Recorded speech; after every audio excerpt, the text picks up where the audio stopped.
After spending quite some time considering whether or not to raise their local minimum wage higher than the statewide minimum of $16, the City Council has voted. Good evening, everyone. I'm Ryan Kennedy. And I'm Alexandra Ray. Thank you for joining us. But not before locals spent hours sharing their input on whether they support raising the minimum wage or not. Michaela Hardy joins us in the studio after attending the meeting. Michaela, what's the vote? Alexandra, the City Council has voted to not raise their minimum wage. It became a very quick decision after hearing what the community had to say about it. Tons of locals packed in the council chamber begging the City Council to terminate the discussion of raising the minimum wage. Everybody's saying the same thing. This is crazy. Let us run our businesses the way that we see fit. Most of the public commenters are local business owners and employees. My name is Debbie Brown. I own Coldwater Brewery and Grill. And I am the owner and operator of the hangar here in town. And I'm the director of operations with Azul and Basecamp Pizza. Even kids are sharing their thoughts. Recently, I went in and filled out an application and turned it in.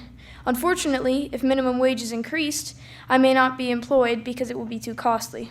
They argue that increasing wages will simply increase everything else in their economy, which can lead to some businesses to shut down. A vote for an increase in minimum wage will be a vote for an increase in costs, which will ultimately result in an increased cost of living.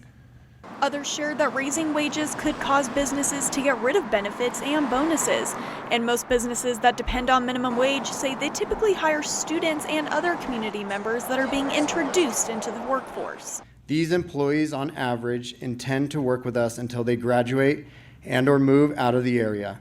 In other words, we are in an industry that relies on transitional workforce. And as for those who are in favor of the raise, only one person took the stand during public comment, sharing research on how small businesses benefit from minimum wage increases. A survey from January 2021 found that a majority of small businesses absorbed the rise in labor costs associated with the state and local minimum wage increases, citing benefits including increases in productivity, reductions in employee turnover, and increases in consumer spending.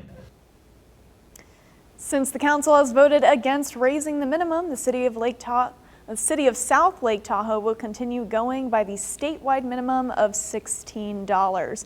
Covering the story, Michaela Hardy, 2 News, Nevada.